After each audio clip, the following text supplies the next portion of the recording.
Hello there. I hope you guys are having a wonderful evening. Today's story is a famous one by the French author Charles Perrault, who was writing many of the famous fairy tales in the 17th century. You may think you know this story, and perhaps you do, but the tale of Sleeping Beauty is actually longer than many of us think, and continues even after she wakes up from her slumber. So I hope you stick around to listen, or doze off to the second half of the story as well. So get comfortable, close your eyes, and let yourself drift off into sleep with tonight's tale, The Sleeping Beauty in the Woods by Charles Perrault.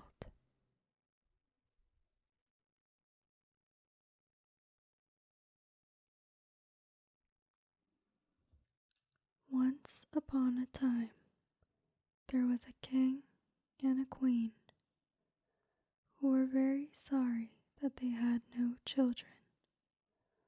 So sorry that it cannot be told. At last, however, the queen had a daughter. There was a very fine christening, and the princess had for her godmothers all the fairies they could find in the whole kingdom. There were 7 of them, so that every one of them might confer a gift upon her, as was the custom of fairies in those days. By this means the princess had all the perfections imaginable. After the christening was over, the company returned to the king's palace, where was prepared a great feast for the fairies. There was placed before every one of them a magnificent cover with a case of massive gold, wherein were a spoon and a knife and fork, all of pure gold, set with diamonds and rubies. But as they were all sitting down at the table, they saw a very old fairy come into the hall. She had not been invited, because for more than 50 years she had not been out of a certain tower, and she was believed to be either dead or enchanted. The king ordered her a cover, but he could not give her a case of gold as the others had, because 7 only had been made for the 7 fairies. The old fairy fancied she was slighted, and muttered threats between her teeth. One of the young fairies who sat near heard her, and judging that she might give the little princess some unlucky gift, hid herself behind the curtains as soon as they left the table. She hoped that she might speak last and undo as much as she could the evil which the old fairy might do.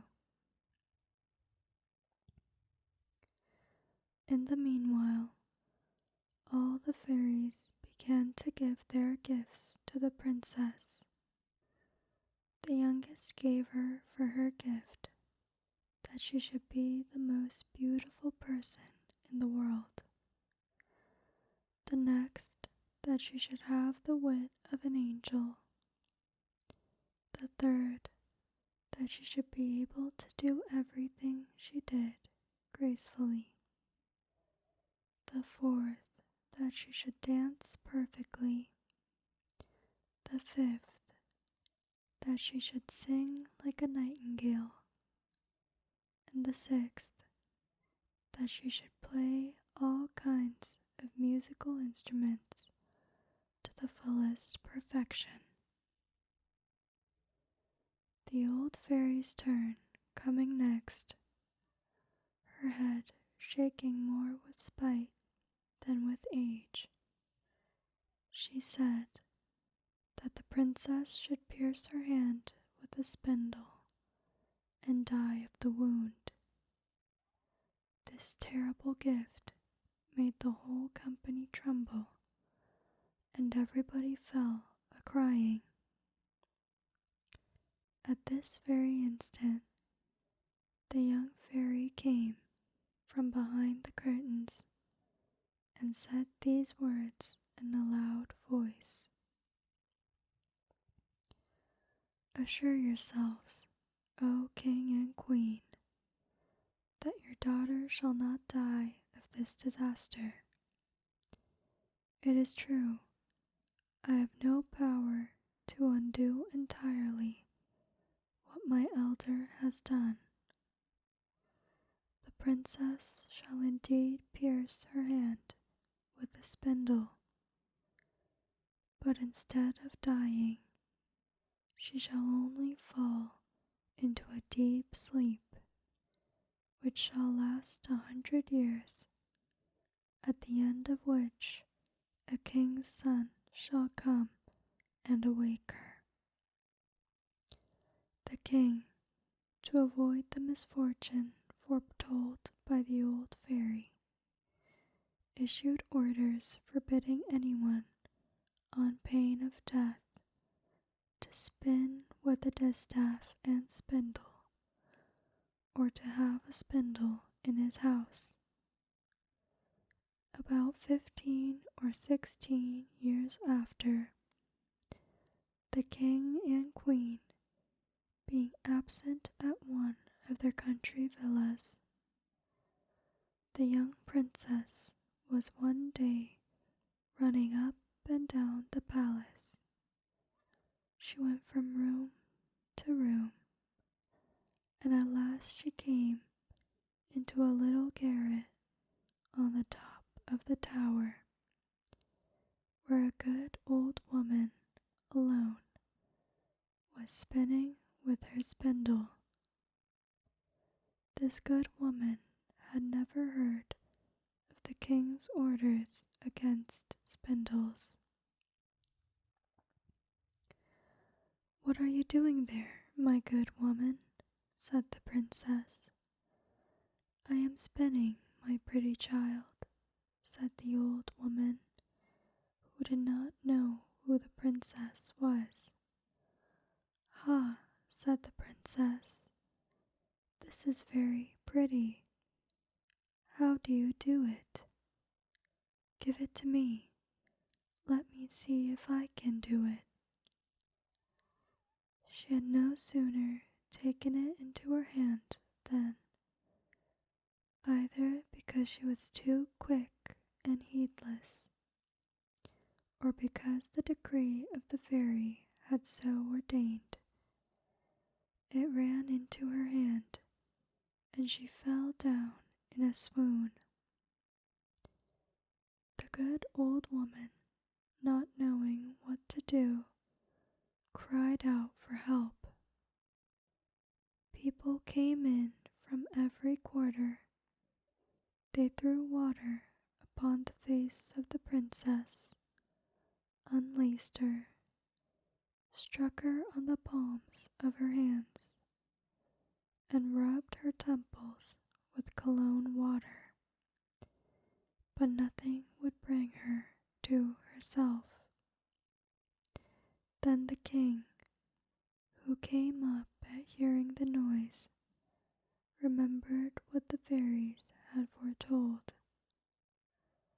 He knew very well that this must come to pass, since the fairies had foretold it, and he caused the princess to be carried into the finest room in his palace, and to be laid upon a bed all embroidered with gold and silver.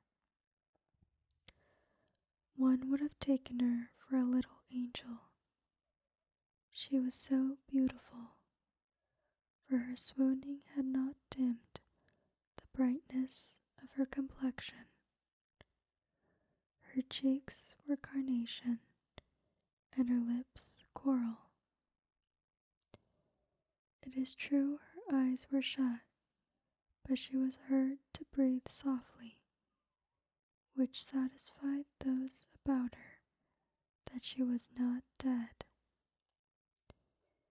The king gave orders that they should let her sleep quietly till the time came for her to awake. The good fairy, who had saved her life by condemning her to sleep 100 years, was in the kingdom of Matakin, 12,000 leagues off, when this accident befell the princess. But she was instantly informed of it by a little dwarf who had 7-leagued boots, that is, boots with which he could stride over 7 leagues of ground at once. The fairy started off at once and arrived about an hour later in a fiery chariot drawn by dragons. The king handed her out of the chariot, and she approved everything he had done. But as she had very great foresight, she thought that when the princess should awake, she might not know what to do with herself if she was all alone in this old palace. This is what she did.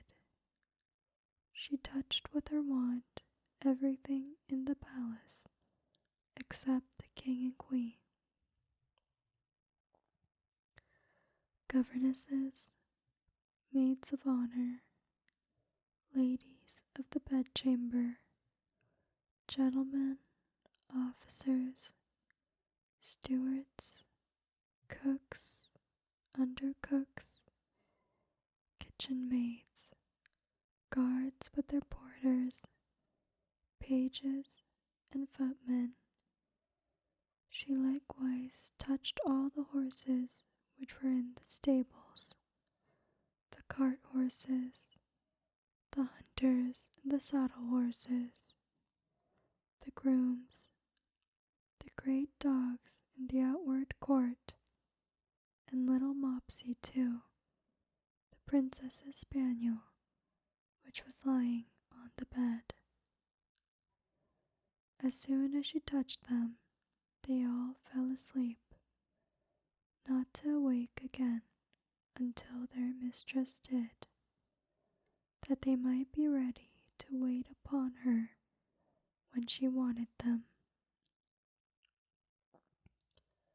The very spits at the fire, as full as they could hold of partridges and pheasants, fell asleep, and the fire itself as well. All this was done in a moment. Fairies are not long in doing their work. And now the king and queen, having kissed their dear child without waking her, went out of the palace and sent forth orders that nobody should come near it. These orders were not necessary, for in a quarter of an hour's time there grew up all round about the park such a vast number of trees, great and small, bushes and brambles, twining one within another, neither man nor beast could pass through, so that nothing could be seen but the very top of the towers of the palace, and that too only from afar off. Everyone knew that this was also the work of the fairy, in order that while the princess slept, she should have nothing to fear from curious people. After 100 years, the son of the king then reigning, who was of another family from that of the sleeping princess, was a-hunting on that side of the country, and he asked what those towers were, which he saw in the middle of a great thick wood.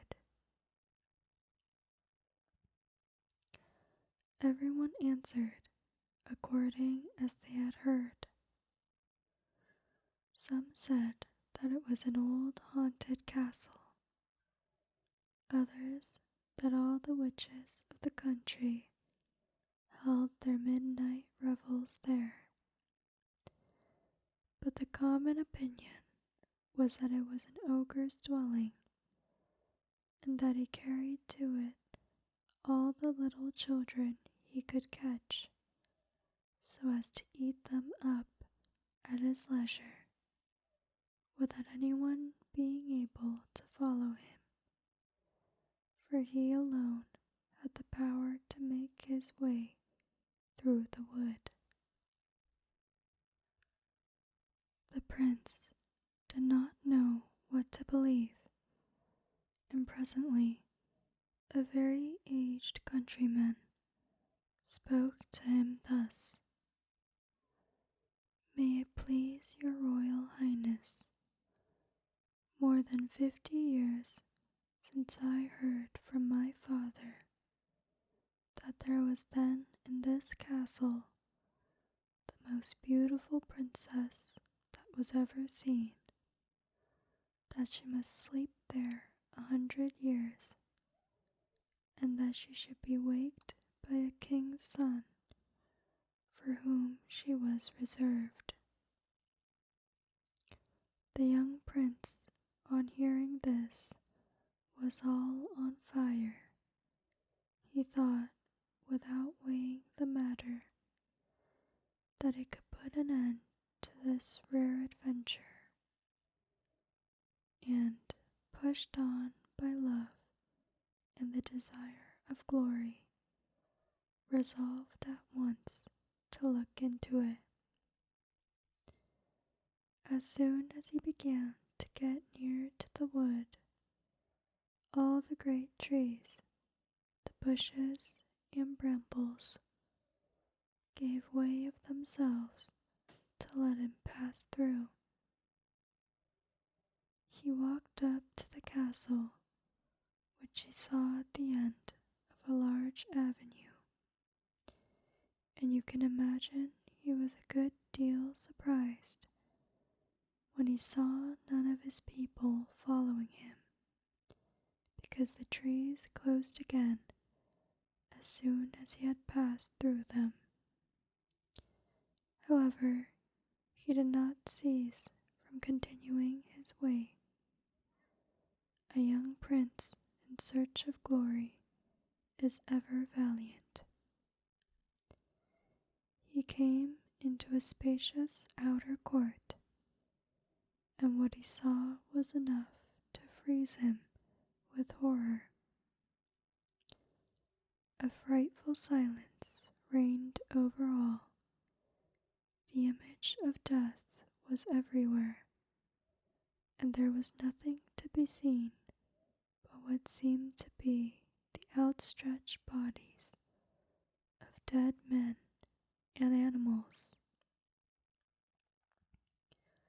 He, however, very well knew, by the ruby faces and pimpled noses of the porters, that they were only asleep, and their goblets, wherein still remained some drops of wine showed plainly that they had fallen asleep while drinking their wine. He then crossed a court paved with marble, went up the stairs, and came into the guard chamber, where guards were standing in their ranks with their muskets upon their shoulders and snoring with all their might. He went through several rooms full of gentlemen and ladies, some standing and others sitting, but all were asleep. He came into a gilded chamber, where he saw upon a bed, the curtains of which were all open, the most beautiful sight ever beheld. A princess, who appeared to be about 15 or 16 years of age, and whose bright and resplendent beauty had something divine in it.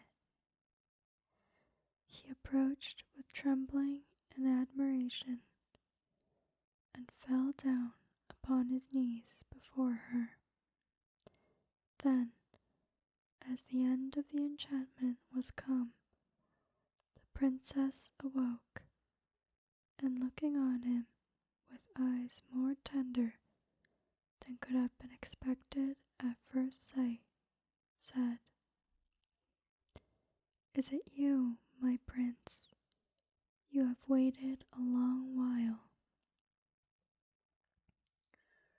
The prince, charmed with these words, and much more with the manner in which they were spoken, knew not how to show his joy and gratitude. He assured her that he loved her more than he did himself.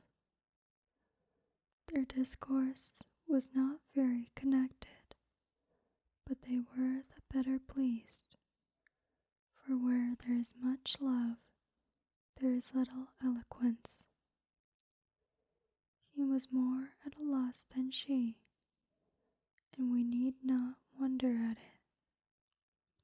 She had had time to think of what to say to him, for it is evident, though history says nothing of it, that the good fairy, during so long a sleep, had given her very pleasant dreams. In short, they talked together for 4 hours, and then they said not half they had to say. In the meanwhile, all the palace had woke up with the princess. Every one thought upon his own business, and as they were not in love, they were ready to die of hunger. The lady of honor, being as sharp-set as the other folks, grew very impatient, and told the princess aloud that the meal was served. The prince helped the princess to rise. She was entirely and very magnificently dressed, but His Royal Highness took care not to tell her that she was dressed like his great-grandmother and had a high collar. She looked not a bit the less charming and beautiful for all that. They went into the great mirrored hall, where they supped, and were served by the officers of the princess's household. The violins and hautboys played old tunes, but they were excellent, though they had not been played for 100 years. And after supper, without losing any time, the Lord Almoner married them in the chapel of the castle. They had but very little sleep. The princess scarcely needed any, and the prince left her next morning to return into the city, where his father was greatly troubled about him. The prince told him that he lost his way in the forest as he was hunting, and that he had slept in the cottage of a charcoal burner who gave him cheese and brown bread. The king, his father, who was a good man, believed him, but his mother could not be persuaded that it was true, and seeing that he went almost every day a-hunting, and that he always had some excuse ready for doing so, though he had been out 3 or 4 nights together, she began to suspect that he was married, for he lived thus with the princess above 2 whole years, during which they had 2 children. The elder, a daughter, was named Dawn, and the younger, a son they called Day, because he was a great deal handsomer than his sister. The queen spoke several times to her son, to learn after what manner he was passing his time, and told him that in this he ought in duty to satisfy her. But he never dared to trust her with his secret. He feared her, though he loved her, for she was of the race of the ogres, and the king married her for her vast riches alone. It was even whispered about the court that she had ogreish inclinations, and that whenever she saw little children passing by, she had all the difficulty in the world to prevent herself from falling upon them. And so the prince would never tell her one word. But when the king was dead, which happened about 2 years afterward, and he saw himself lord and master, he openly declared his marriage, and he went in great state to conduct his queen to the palace. They made a magnificent entry into the capital city, she riding between her 2 children. Soon after, the king made war on Emperor Cantalabute, his neighbor. He left the government of the kingdom to the queen, his mother, and earnestly commended his wife and children to her care. He was obliged to carry on the war all summer, and as soon as he left, the queen mother sent her daughter-in-law and her children to a country house among the woods, that she might with the more ease gratify her horrible longing. Some few days afterward, she went thither herself, and said to her head cook, "I intend to eat little Dawn for my dinner tomorrow." "Oh, madame," cried the head cook. "I will have it so," replied the queen. And this she spoke in the tone of an ogress who had a strong desire to eat fresh meat, and will eat her with a sharp sauce. The poor man, knowing very well that he must not play tricks with ogresses, took his great knife and went up into little Dawn's chamber. She was then nearly 4 years old, and came up to him, jumping and laughing, to put her arms round his neck and ask him for some sugar candy. Upon which he began to weep. The great knife fell out of his hand, and he went into the backyard and killed a little lamb, and dressed it with such good sauce that his mistress assured him she had never eaten anything so good in her life. He had, at the same time, taken up little Dawn and carried her to his wife, to conceal her in his lodging at the end of the courtyard. 8 days afterwards, the wicked queen said to her chief cook, "I will sup upon little Day." He answered not a word, being resolved to cheat her again as he had done before. He went to find little Day, and saw him with a foil in his hand, with which he was fencing with a great monkey. The child was then only 3 years of age.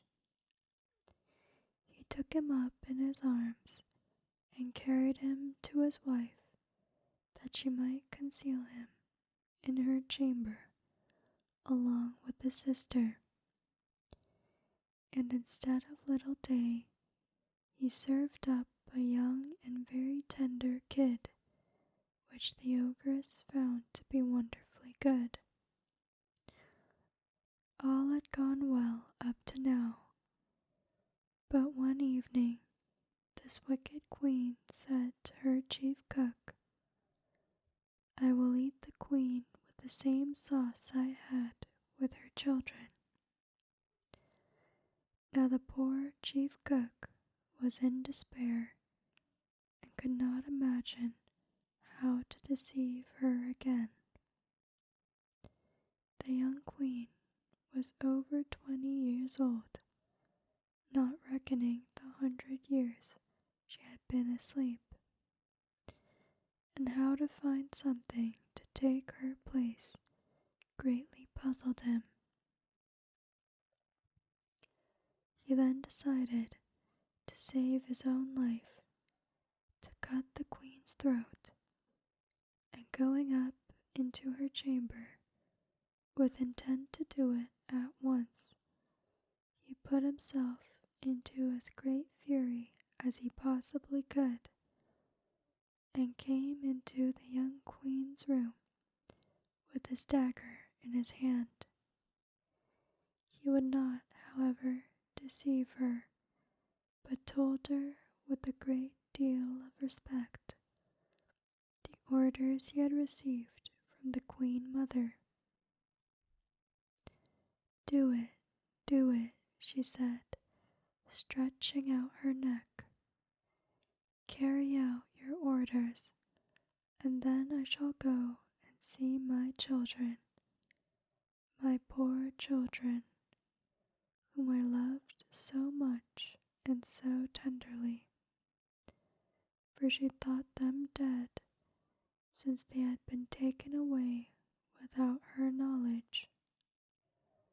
"No, no, madame," cried the poor chief cook, all in tears.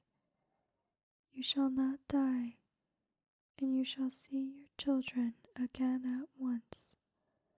But then you must go home with me to my lodgings, where I have concealed them, and I will deceive the queen once more by giving her a young hind in your stead."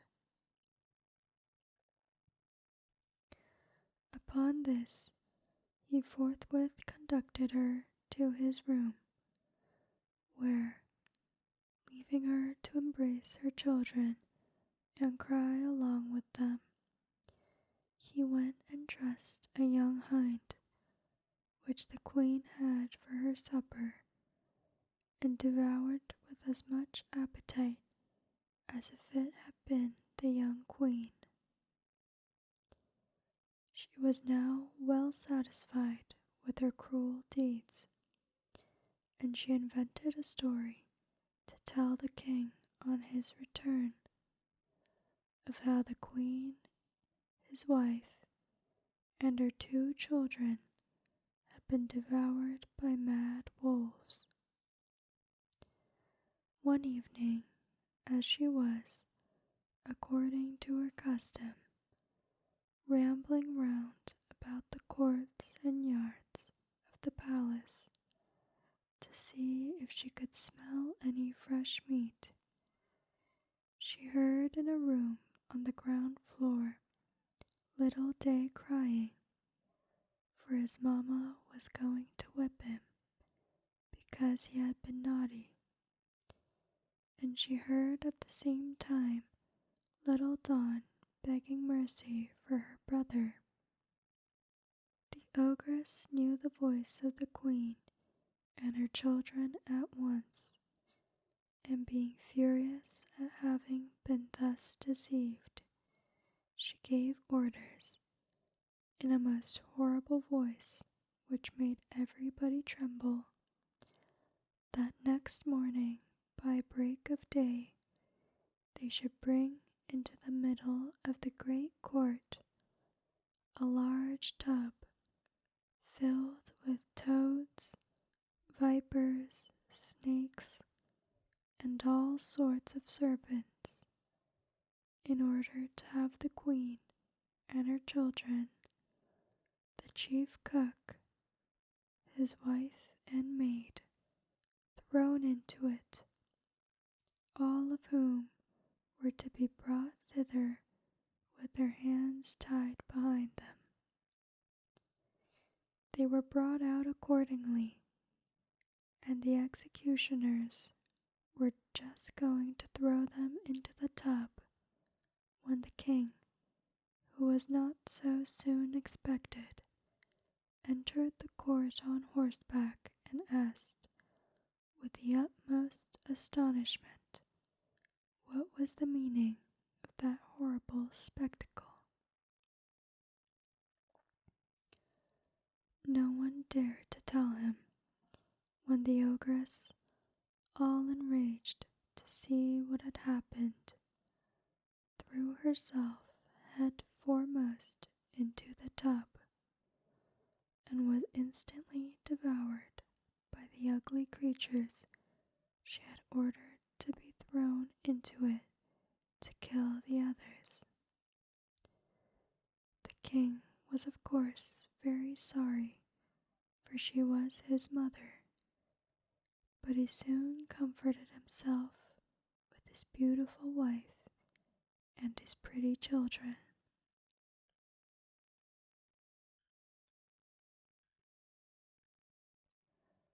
Thank you for listening, and good night.